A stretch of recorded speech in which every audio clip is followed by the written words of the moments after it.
දැන් මේ මහා ව්‍යාපෘතිය තනි සාධකයකට ලඝු කරොත් ඒ තමයි ලෝකයේ සම්පත් තමන්ට දැහැ ගැනීමේ තියෙන ව්‍යායාමය. ඒක තමයි මේකේ පතුලේ හරය විශේෂ තියෙන්නේ. ඇයි එහෙම කරන්නේ? එහෙම කිරීමෙන් තමයි ඔය සංවර්ධිතය කියන රටවල් ඉහළ ජීවන මට්ටමක් අත් කරගෙන තිබෙන්නේ නාලක. මේක තමයි මේ චිත්ත ඇත්ත. එක්සත් ජනපදයේ ඔව් එක්සත් ජනපදයේ කැනඩාව මේ සියලු රටවල අපට වඩා ඉහළ ජීවන මට්ටමක් තිබෙන්නේ ලෝකයේ සෙසු රටවල සම්පත් කුරිරු ලෙස කොල්ල කෑමේ. කොහෙද ලෝක වැඩිම ස්වාභාවික සම්පත් තියෙන්නේ? අප්‍රිකානු මහද්වීපේ. අප්‍රිකාවේ කිසිදු රටකට නැගිටින්න දෙන්නේ නැහැ. ඒක සැලසුම් කළා කරන්නේ. අධිරාජ්‍යවාදී පාලන සමයේදී බ්‍රිතාන්‍යය එංගලන්තයේ පමණක් ඉන්දියාවෙන් සොරාගත් ධනය 1730 ගණන් වල සිට 1930 ගණන් දක්වා කාල සමය තුළත එක ආර්ථික විද්‍යාඥයෙක් ගණන් බලලා තියෙනවා ඩොලර් ට්‍රිලියන් 45.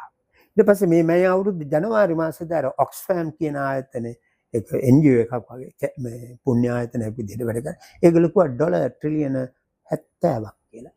ඉන්දියාවේ ධනය එහෙම තමයි ඉන්දියාව මේගොල්ලෝ සුදු බැලි කරා. මෙන්න මේකට තමයි.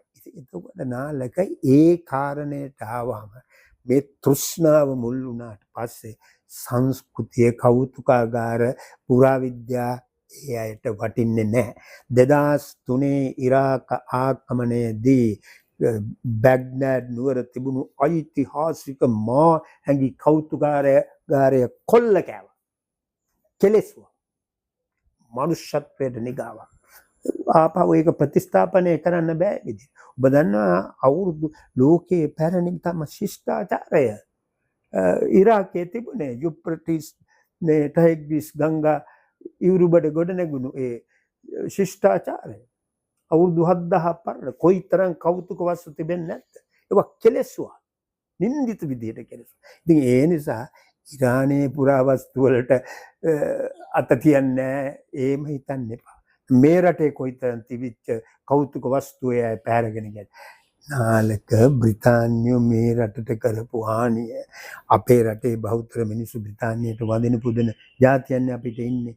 එංගලන්ත සියලු දේ මේ දේවත්වයෙන් සැලකෙන සුදු මිනිස්සු නිර්ලෝභී ශිෂ්ට මේ ළඟදී මා දුටුවා එක පිළිගත හැකි සාක්ෂි ඇතුව ලංකාවේ යටත් පිළිස සමයේදී සමහර